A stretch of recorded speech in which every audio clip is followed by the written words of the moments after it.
નમસ્તે વિદ્યાર્થી મિત્રો, આપણે ગયા લેક્ચરની અંદર પ્રાણીઓમાં સ્તરીય આયોજનની અંદર સમમિતિ અને એના આધારે એના પ્રકાર તથા ગર્ભસ્તરો અને એના આધારે એના પ્રકાર જોયા હતા. સમમિતિના આધારે આપણે અસમમિતિ, જેમાં પ્રાણી શરીરને આપણે કોઈ સરખા ભાગમાં વહેંચી શકીએ નહીં. અરીય સમમિતિ, જેને આપણે મધ્યમાં લંબધરીથી બે સરખા ભાગની અંદર, કોઈ પણ લંબધરીથી બે સરખા ભાગની અંદર વહેંચી શકાય. એમાં આપણે ખાસ ધ્યાનમાં રાખવાનું કે કોઈ પણ લંબધરી, જ્યારે દ્વિપાર્શ્વ સમમિતિની અંદર મધ્ય અક્ષથી આપણે ડાબી અને જમણી બાજુ એમ બે સરખા ભાગની અંદર આપણે વેચીશું. એ જ રીતે આપણે ગર્ભસ્તરોના આધારે દ્વિગર્ભસ્તરીય અને ત્રિગર્ભસ્તરીય એમ બે પ્રકારના પ્રાણીઓ જોવા મળે. હવે ત્યાર પછી આવશે દેહકોષ્ઠ. દેહકોષ્ઠને બીજા નામ તરીકે શરીર ગુહા પણ કહેવાય. દેહકોષ્ઠ અથવા તો આપણે એને શરીર ગુહા, દેહકોષ અથવા શરીર ગુહા તરીકે આપણે ઓળખી શકીએ. તો આ શરીર ગુહા અથવા દેહકોષના આધારે પ્રાણીઓને આપણે અલગ અલગ પ્રકારની અંદર વહેંચી શકીએ. તો પહેલાં આપણને દેહકોષ કોને કહેવાય એની સામાન્ય સમજૂતી આપેલી છે. તો દેહકોષની અહીંયા એકદમ સ્પષ્ટ રીતે વ્યાખ્યા આપેલી છે. ને જે પ્રાણીઓ દેહકોષ ધરાવતા હોય તો એને દેહકોષ્ઠી પ્રાણીઓ કહેવાય. એટલે કે શરીર દિવાલ અને પાચન નળીની વચ્ચે અવકાશની હાજરી કે ગેરહાજરી વર્ગીકરણમાં ખૂબ જ મહત્વની છે. દૈહિક અવકાશ કે જેનું અસ્તર મધ્યગર્ભસ્તરનું હોય એને દેહકોષ તરીકે ઓળખવામાં આવે છે. અને જે પ્રાણીઓ દેહકોષ ધરાવે છે એને આપણે દેહકોષધારી પ્રાણીઓ તરીકે લઈ શકીએ. તો દેહકોષ એટલે શું? તો કે શરીર દિવાલ અને પાચન નળી, એટલે કે જે પાચન માર્ગ છે એના વચ્ચેનો અવકાશ. આપણા શરીરમાં, જો આપણા શરીરની દ્રષ્ટિએ આપણે જોઈએ તો આપણા શરીરમાં વચ્ચે બરાબર પાચન માર્ગ છે અને પાચન માર્ગની ફરતે જગ્યા છે, અવકાશ છે, અને એની ફરતે પછી શરીર દિવાલ આવેલી છે. તો આ રીતે પાચન નળી અને શરીર દિવાલ એની વચ્ચેના અવકાશને દેહકોષ તરીકે ઓળખવામાં આવે. અને આવા પ્રાણીઓને દેહકોષ્ઠી પ્રાણીઓ કહેવાય. જેમ કે આપણે આવા દેહકોષ્ઠી પ્રાણીઓની જે આકૃતિ છે એમાં આ પેલી એ આકૃતિ આપણે લઈએ તો એની અંદર આ સૌથી અંદરની બાજુનો જે ભાગ છે એ આ પાચન નળી છે. સૌથી અંદરના પાચન માર્ગનું પોલાણ છે અને એની ફરતેનું જે સ્તર છે એ પાચન નળીનું સ્તર આવેલું છે. એ જ રીતે આપણે જો આગળના લેક્ચરની અંદર જોઈ ગયા હતા ગર્ભસ્તરો, તો આ સૌથી બહારનું ગર્ભસ્તર, પછી આ વચ્ચેનું મધ્ય ગર્ભસ્તર અને આ સૌથી અંદરનું અંતઃગર્ભસ્તર. હવે જો અહીંયા મધ્ય ગર્ભસ્તર જે છે એના વચ્ચે આ પોલાણ આપણને જોવા મળે છે. એના વચ્ચેનું આ પોલાણ કે જેને આપણે દેહકોષ કહીએ છીએ. મધ્ય ગર્ભસ્તરનું જે પોલાણ છે એને કારણે મધ્ય ગર્ભસ્તર છે એ જુઓ, થોડોક એનો ભાગ છે અંતઃગર્ભસ્તર સાથે જોડાઈ ગયો, થોડોક આ ભાગ છે એ બાહ્ય ગર્ભસ્તર સાથે જોડાઈ ગયો. એટલે જ જો એની આકૃતિના આધારે આપણે જો એની વ્યાખ્યા જોઈએ તો આપણે ખ્યાલ આવશે કે શરીર દિવાલ અને પાચન નળી વચ્ચે અવકાશની હાજરી કઈ રીતે ગોઠવાયેલી છે? તો કે દૈહિક અવકાશ કે જેનું અસ્તર મધ્ય ગર્ભસ્તરનું બનેલું છે. એટલે કે આ જે દેહકોષ છે એમાં જુઓ સૌથી બહારની બાજુએ પણ મધ્ય ગર્ભસ્તર છે અને અંદરની બાજુએ મધ્ય ગર્ભસ્તર છે. જો આ બંને મધ્ય ગર્ભસ્તર છે, અંદરનું અને આ બહારનું. આ છે કેવું છે તો કે આ મધ્ય ગર્ભસ્તર છે. આ જે છે એ બાહ્ય ગર્ભસ્તર છે, આ બાહ્ય ગર્ભસ્તર છે. અને આ સૌથી અંદરનું જે છે એ અંતઃગર્ભસ્તર છે. એટલે આ મધ્ય ગર્ભસ્તરની વચ્ચે આવેલું જે પોલાણ છે એ પોલાણ છે એને દેહકોષ કહેવાય. આવા દેહકોષ ધરાવતા પ્રાણીઓ ક્યાં ક્યાં તો કે નુપુરક સમુદાયથી શરૂ કરી નુપુરક, મૃદુકાય, સંધિપાદ, શૂળત્વચી, સામી મેરુદંડી અને મેરુદંડી, આ બધા પ્રાણીઓ છે એને દેહકોષ્ઠી પ્રાણીઓ કહેવાય. કારણ કે એની અંદર સ્પષ્ટ રીતે આપણને દેહકોષની રચના જોવા મળે. જે આપણને એ આકૃતિની અંદર આપેલું છે કે મધ્ય ગર્ભસ્તરની વચ્ચે જે આવું સ્પષ્ટ રીતે પોલાણ વિકાસ પામે એ પોલાણને આપણે દેહકોષ તરીકે ઓળખીએ છીએ. અને આવા પ્રાણીઓને દેહકોષ્ઠી પ્રાણીઓ કહેવાય. અને એ પ્રાણીઓના ઉદાહરણ ક્યાં તો કે નુપુરક સમુદાયથી શરૂ કરી નુપુરક, મૃદુકાય, સંધિપાદ, શૂળત્વચી, સામી મેરુદંડી અને મેરુદંડી, આ બધા પ્રાણીઓ છે એને આપણે દેહકોષ્ઠી પ્રાણીઓ કહીએ છીએ. એ જ રીતે એની પહેલાંના પ્રાણીઓને કેવા પ્રાણીઓ કહેવાતા હશે? નુપુરક પહેલાંના જે બધા સમુદાય છે એ સમુદાયની અંદર આવતા જે પ્રાણીઓ છે એમાં ખાસ કરીને સછિદ્રા, પછી કોષ્ઠાંતરી, પૃથુકૃમિ અને સૂત્રકૃમિ, આ જે સમુદાયના પ્રાણીઓ છે. સછિદ્ર સમુદાય, પછી બીજો એક સમુદાય આવશે કંકતધરા,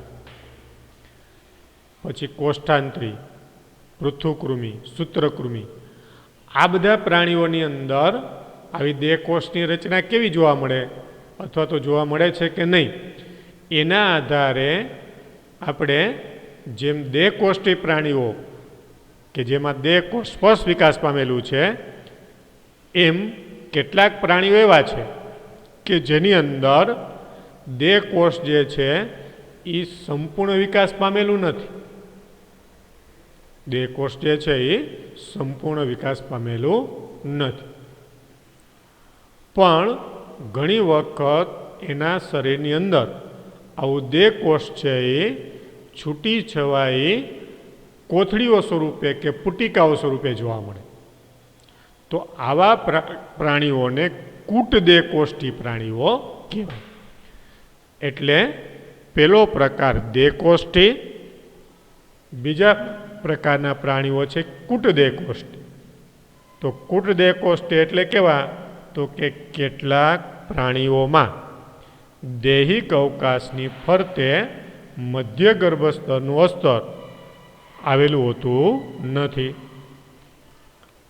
એટલે અહીં જુઓ બી જે આકૃતિ જે છે એ આપણને કૂટ દેહકોષ્ઠી પ્રાણીઓ અથવા એને બીજા નામ તરીકે આભાસી દેહકોષ પણ કહેવાય. તો એની અંદર જો આ મધ્ય ગર્ભસ્તરનું જે આવરણ છે એ મધ્ય ગર્ભસ્તરનું આવરણ આવેલું નથી, પણ મધ્ય ગર્ભસ્તરનું આવરણ જે છે એ આવી કોથળીઓ સ્વરૂપે આવેલું છે. જો કોથળીઓ અથવા તો એ પુટિકા સ્વરૂપે આવેલું છે. આવી કોથળીઓ સ્વરૂપે મધ્ય ગર્ભસ્તરનું આવરણ આવેલું છે. એટલે આવું બાહ્ય ગર્ભસ્તર સ્પષ્ટ રીતે વિકાસ પામેલું હોય, પણ મધ્ય ગર્ભસ્તર છે એ કોથળીઓ સ્વરૂપે જોવા મળે. અને સૌથી અંદરની બાજુએ આ અંતઃગર્ભસ્તર તો આવેલું હોય જ, પણ એની વચ્ચેનો જે અવકાશ છે એની અંદર આવી કોથળીઓ જેવી રચના જોવા મળે. એટલે એને અહીંયા આપણે કૂટદેહ કોષ કહીએ છીએ. એને કૂટદેહ કોષ કહેવાય. કારણ કે એમાં સ્પષ્ટ રીતે દેહ કોષ નથી, વચ્ચે વચ્ચે આવા કોથળીઓ સ્વરૂપે કોષોના સ્તર ગોઠવાયેલા છે. એટલે મધ્ય ગર્ભસ્તરનું અસ્તર આવેલું નથી, પરંતુ બાહ્ય ગર્ભસ્તર અને અંતઃગર્ભસ્તરની વચ્ચે મધ્ય ગર્ભસ્તરમાં છૂટી છવાઈ કોથળીઓ એટલે કે પુટિકાઓ આવેલી છે. તો આવા પ્રકારના દેહ કોષને કૂટદેહ કોષ કહેવાય. અને આવા કૂટદેહ કોષ ધરાવતા પ્રાણીઓને કૂટદેહ કોષથી પ્રાણીઓ તરીકે ઓળખવામાં આવે. તો આ રીતે આવા કૂટદેહ કોષ ધરાવતા જે પ્રાણીઓ છે એની અંદર ખાસ કરીને સૂત્રકૃમિ સમુદાયના પ્રાણીઓ આવશે. એમાં સૂત્રકૃમિ સમુદાયના પ્રાણીઓ આવશે. સૂત્રકૃમિ સમુદાયના પ્રાણીઓ જે છે એ એક જ એવો સમુદાય છે કે જેની અંદર આ રીતે કૂટદેહ કોષ, કૂટ એટલે જેને આપણે ખોટો દેહ કોષ અથવા તો આભાસી દેહ કોષ પણ કહી શકીએ. દેહ કોષને આપણે બીજા નામ તરીકે શરીર ગુહા એવું નામ પણ આપીએ છીએ. એટલે આપણે એને આભાસી શરીર ગુહા ધરાવતા અથવા તો એને આપણે કૂટ શરીર ગુહા ધરાવતા પ્રાણીઓ તરીકે પણ ઓળખી શકીએ.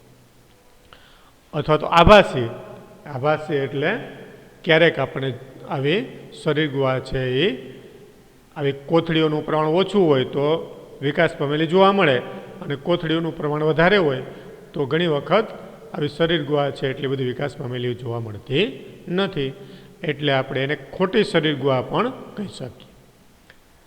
અને આ સૂત્રકૃમિ સમુદાયના પ્રાણીઓ જે છે એની અંદર આપણને આવી કૂટદેહ કોષની રચના એટલે કે આભાસી દેહ કોષની રચના જોવા મળે.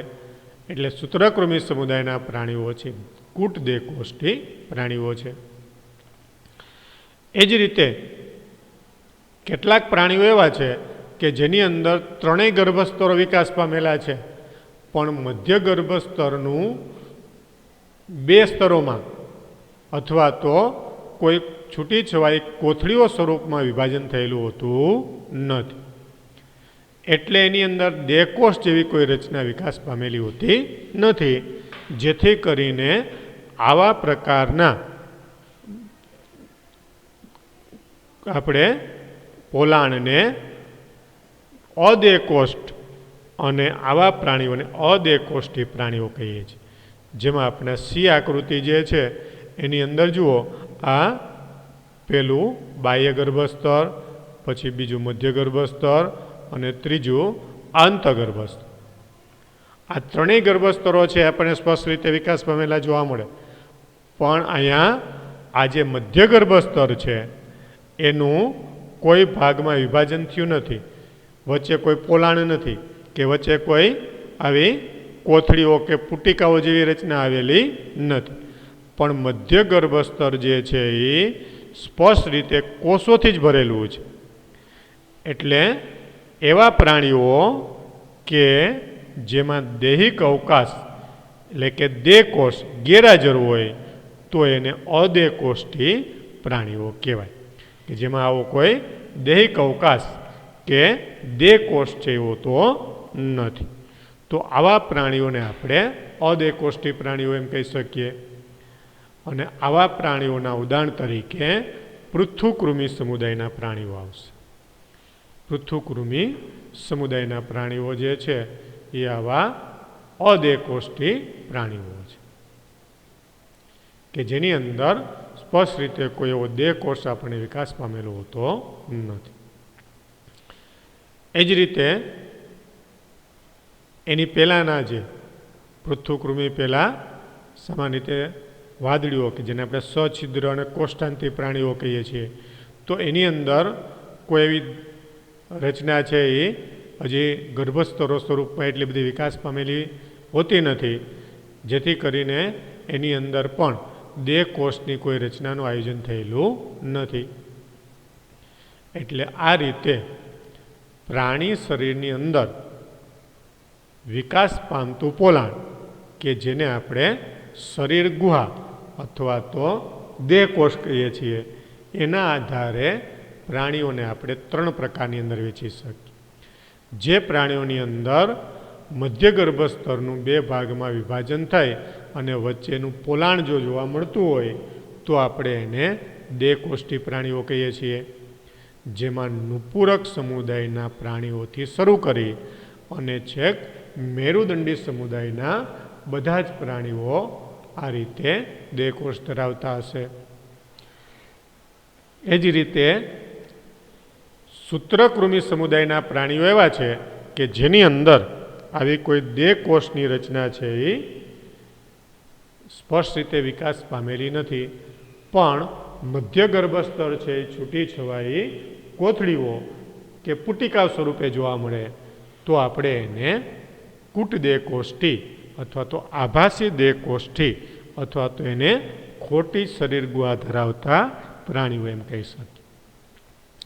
એ જ રીતે કેટલાક પ્રાણીઓ જેવા કે પૃથુકૃમિ સમુદાયના પ્રાણીઓ જે આપણને એવા જોવા મળે છે કે જેની અંદર આપણને કોઈ પણ પ્રકારની દેહકોષ જેવી રચના વિકાસ પામેલી હોતી નથી, તો એવા પ્રાણીઓને આપણે અદેહકોષ્ઠી પ્રાણીઓ એમ કહીએ છીએ કે જેમાં કોઈ દેહકોષનો વિકાસ છે એ નિર્માણ થયેલો હોતો નથી. એટલે આ રીતે દેહકોષના આધારે આપણે પ્રાણીઓને આવા 3 ભાગની અંદર વહેંચી શકીએ. એ જ રીતે પ્રાણીઓમાં સ્તરીય આયોજન સ્વરૂપની જેવી રચનાઓ છે એની અંદર ખંડતા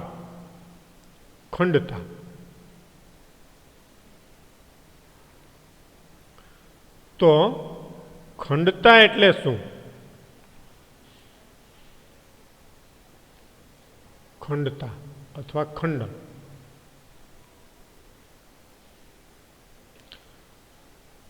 તો આવી ખંડતા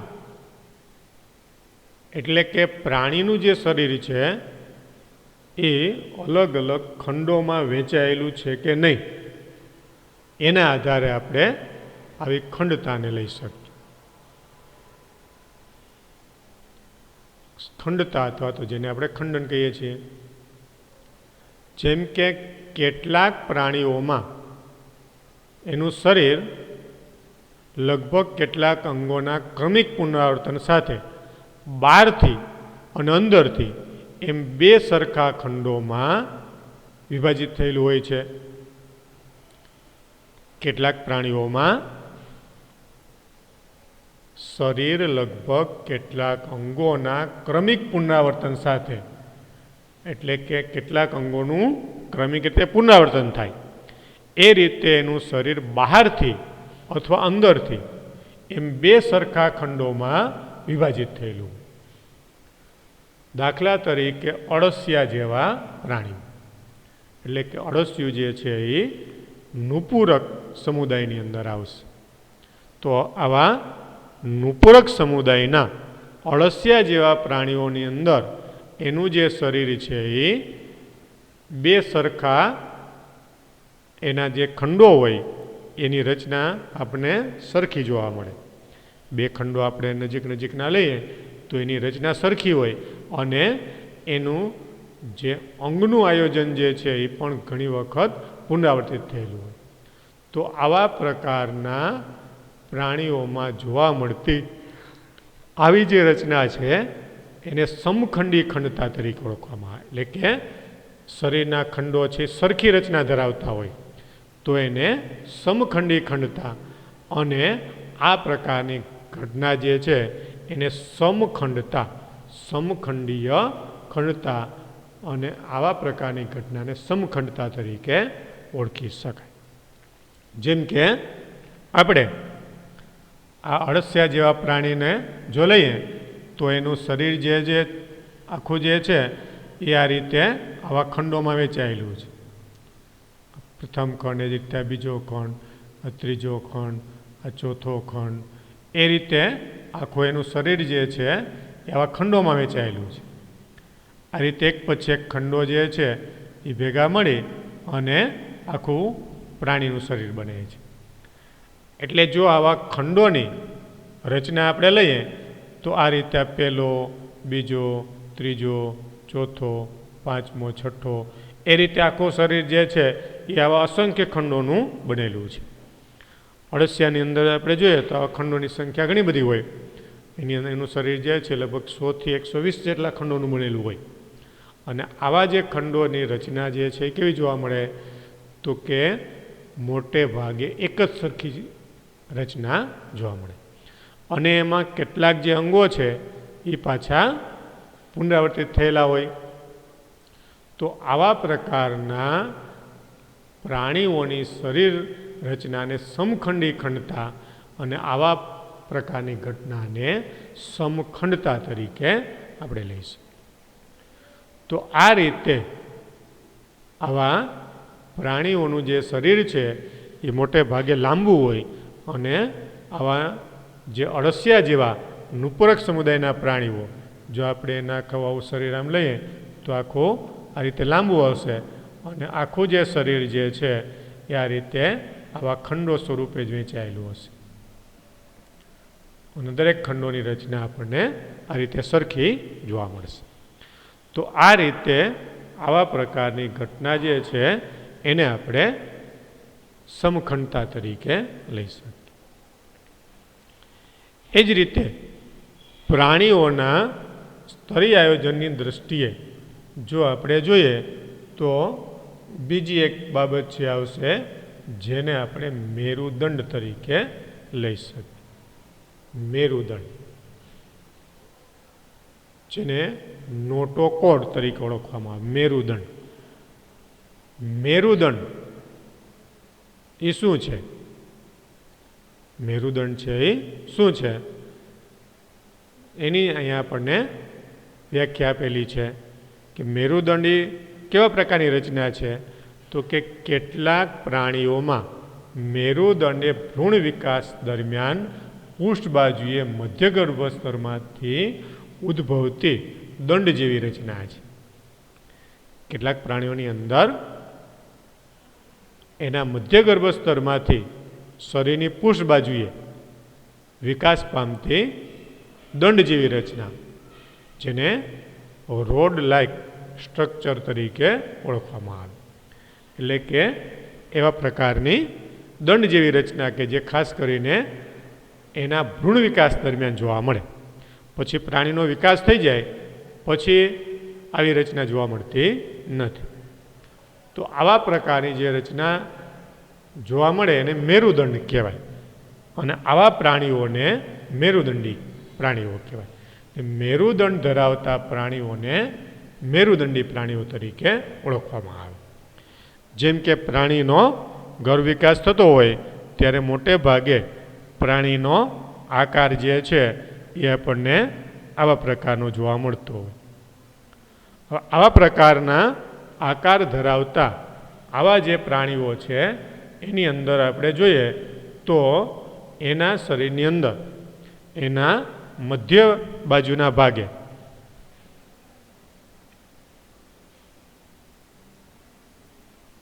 આ રીતે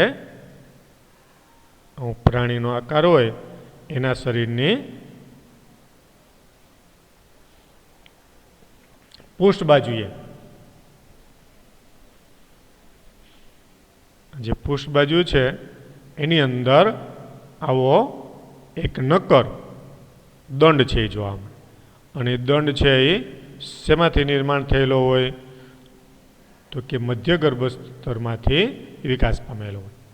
તો આવા પ્રકારના દંડ જેવા ભાગને મેરુદંડ તરીકે ઓળખવામાં આવે અને આવા પ્રાણીઓને મેરુદંડી પ્રાણીઓ કહેવાય. તો આ રીતે આવી મેરુદંડની રચના ધરાવતા પ્રાણીઓને મેરુદંડી પ્રાણીઓ કહેવાય. અને જે પ્રાણીઓ આવો મેરુદંડ ધરાવતા નથી તો આપણે એને અમેરુદંડી પ્રાણીઓ કહીએ છીએ. તો મેરુદંડી પ્રાણીઓ જે બધા ઉચ્ચ કક્ષાના પ્રાણીઓ છે જેને આપણે કોર્ડેટ એમ કહી શકીએ. એટલે કે આ નોટોકોડ ધરાવતા પ્રાણીઓ હોય તો એને આપણે કોર્ડેટ કહેવાય. અને જો આ મેરુદંડ ધરાવતા ન હોય તો એને આપણે નોન કોર્ડેટ પ્રાણીઓ કહીએ છીએ. આ રીતે મેરુદંડ એ મધ્યગર્ભ સ્તરમાંથી નિર્માણ થતી અને ભ્રૂણ વિકાસ દરમિયાન જોવા મળતી રચના છે.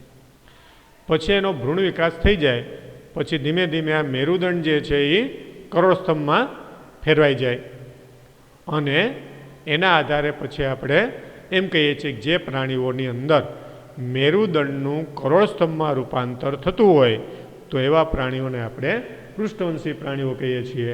અને મેરુદંડનું જો કરોડસ્તંભમાં રૂપાંતર થતું ન હોય તો આપણે એવા પ્રાણીઓને અપૃષ્ઠવંશી પ્રાણીઓ એમ કહીએ છીએ. તો આ રીતે મેરુદંડના આધારે આપણે પ્રાણીઓને મેરુદંડી અને અમેરુદંડી એમ બે વિભાગની અંદર વહેંચી શકીએ. મેરુદંડી પ્રાણીઓ કે જેની અંદર આપણે આગળ જેમ આપણે જોઈ ગયા એ મેરુદંડી આખો મોટો પ્રાણીઓનો સમુદાય છે કે જેની અંદર આપણે માછલીઓથી શરૂ કરી ખાસ કરીને ચૂસમુખા અને પછી માછલીઓ આવશે, મત્સ્યથી શરૂ કરી અને છેક સસ્તન વર્ગ સુધીના પ્રાણીઓને આપણે મેરુદંડી પ્રાણીઓ કહીએ છીએ. જ્યારે સછિદ્ર સમુદાયના પ્રાણીથી શરૂ કરી અને સ્થૂળત્વચી સમુદાય સુધીના પ્રાણીઓ છે એની અંદર આવો કોઈ મેરુદંડનો વિકાસ થતો નથી.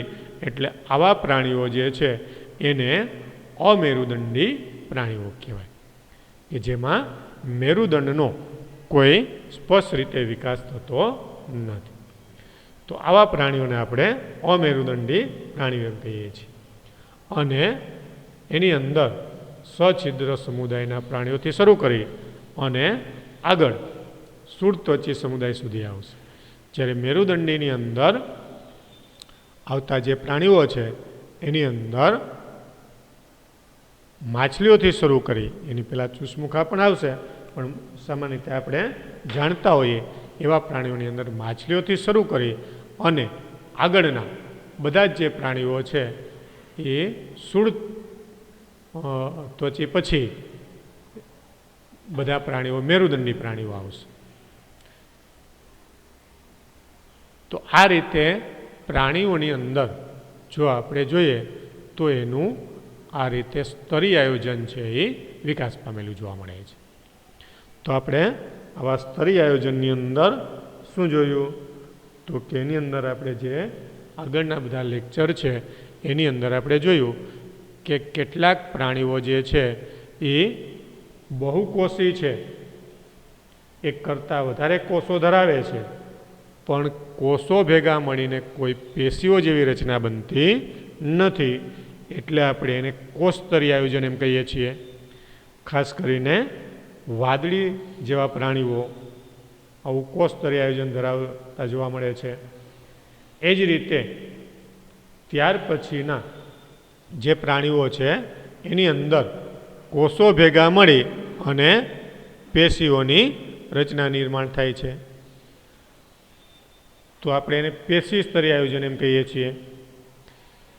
ત્યાર પછીના પ્રાણીઓની અંદર પેશીઓ ભેગી મળીને અંગોની રચના બને છે, તો આપણે એને અંગ સ્તરીય આયોજન એમ કહીએ છીએ.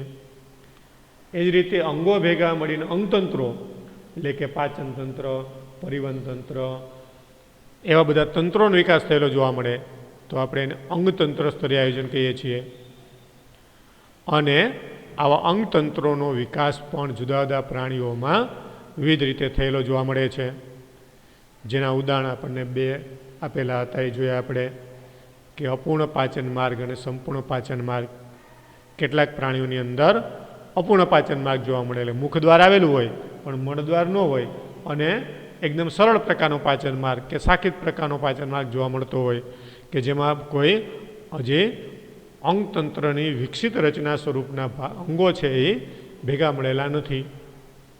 તો આપણે એને આ રીતે અંગતંત્રના વિકાસની દૃષ્ટિએ જોઈએ તો એમાં પણ આપણને આવી વિવિધતા જોવા મળે, જેમાં પાચન માર્ગ અને બીજું ઉદાહરણ આપણે જોયું પરિવહન માર્ગ, પરિવહન તંત્ર જેને આપણે ખાસ કરીને રુધિર પરિવહન તંત્ર અથવા તો રુધિરાભિસરણ તંત્ર કહીએ છીએ, જે આપણને ખુલ્લા પ્રકારનું અને બંધ પ્રકારનું એમ બે પ્રકારનું જોવા મળે. ખુલ્લા પ્રકારનું એટલે જેમાં હૃદય આવેલું હોય પણ હૃદયમાંથી રુધિરનું પરિવહન કરતી રુધિરવાહી ન હોય, એટલે શરીરના બધા જે અંગો છે રુધિરની અંદર તરબતોડ એટલે કે રુધિરમાં તરતા હોય એ રીતે ગોઠવાયેલા હોય. જ્યારે બંધ પ્રકારના પરિવહનની અંદર રુધિર છે એ હૃદય અને રુધિરવાહિનીઓમાંથી વહન પામે છે. એમાંથી શરીર ગુહાની અંદર રુધિર છે ક્યારેય બહાર વહન પામશે નહીં. એ જ રીતે ત્યાર પછી આપણે જોયું સંમિતિ, જેના આધારે પ્રાણીઓને આપણે અસંમિતિ, દ્વિપાર્શ્વ સંમિતિ અને અરીય સંમિતિ એમ 3 વિભાગની અંદર વેચી શકીએ. એટલે કે પ્રાણી શરીરને આપણે કેટલા ભાગની અંદર વેચી શકીએ એને આપણે સામાન્ય રીતે સંમિતિ કહીએ છીએ. એ જ રીતે ત્યાર પછી આપણે જોયું ગર્ભસ્તરો. જો ભ્રૂણ વિકાસ દરમિયાન એટલે ગર્ભ વિકાસ દરમિયાન 2 ગર્ભસ્તરો વિકાસ પામતા હોય તો આપણે એને દ્વિગર્ભસ્તરી કહીએ છીએ. અને 2 કરતાં વધારે જો ગર્ભસ્તરો વિકાસ પામતા હોય એટલે કે 3 ગર્ભસ્તરો વિકાસ પામતા હોય તો આપણે એને ત્રિગર્ભસ્તરી કહીએ છીએ. એ જ રીતે દેહ કોષના આધારે આવું સ્તરીય આયોજન જો આપણે જોઈએ તો અદેહ કોષ્ઠી, કૂટદેહ કોષ્ઠી અને દેહ કોષ્ઠી એ રીતે એને આપણે 3 વિભાગની અંદર વેચી શકીએ. એ જ રીતે ખંડતા, શરીર જે છે એ સરખા ખંડોમાં વિભાજિત થાય છે કે નહીં એના આધારે આપણે એને સમખંડી પ્રાણીઓ કહીએ છીએ. સરખા ખંડોમાં એનું શરીર વિભાજિત થતું હોય તો આપણે એને સમખંડતા એમ કહીએ છીએ. એ રીતે મેરુદંડ, એના આધારે આપણે છેલ્લે હમણાં જોયું અમેરુદંડી અને મેરુદંડી, જેમાં ભ્રૂણ વિકાસ દરમિયાન શરીરની પૃષ્ઠ બાજુએ મધ્ય ગર્ભસ્તરમાંથી દંડ જેવી રચના વિકાસ પામે એને આપણે મેરુદંડ કહીએ છીએ.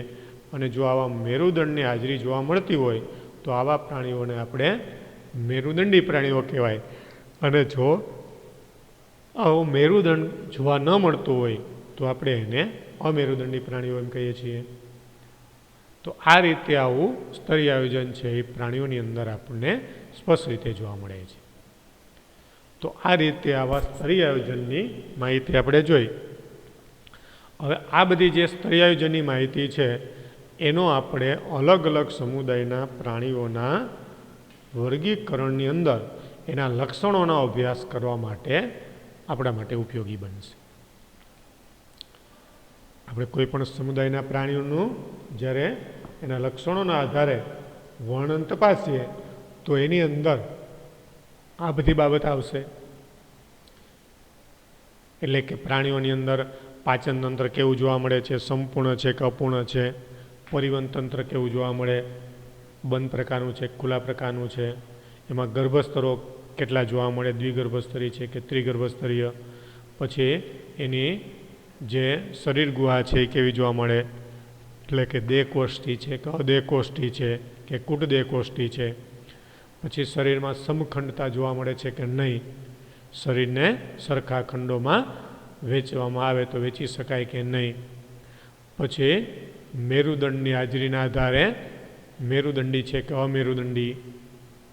તો આ બધા પ્રકારના સામાન્ય લક્ષણોના આધારે આપણે હવે આગળ એનું દરેક સમુદાયના પ્રાણીઓનું વર્ણન જોવાનું આવશે. તો એની અંદર આ બધી માહિતીનો વ્યવસ્થિત રીતે આપણે ઉપયોગ કરી શકીએ. એટલે આપણે હવે આ માહિતીનો ઉપયોગ છે એ પ્રાણીઓનું ચોક્કસ પ્રકારે વર્ગીકરણ કરવાનું આવે ત્યારે આપણે એનો ઉપયોગ છે એ કરવાનો છે. અને આપણે એનું આ રીતે વર્ગીકરણની અંદર ઉપયોગ કરી અને આપણે જોવાનું છે. તો હવે આપણે નેક્સ્ટ લેક્ચરની અંદર પ્રાણીઓના વર્ગીકરણ અને એનો ઉપયોગ છે એ કઈ રીતે એના વર્ગીકરણનો આપણે એના લક્ષણોનો અભ્યાસ કરવા માટે કરી શકીએ એ આપણે જોશું.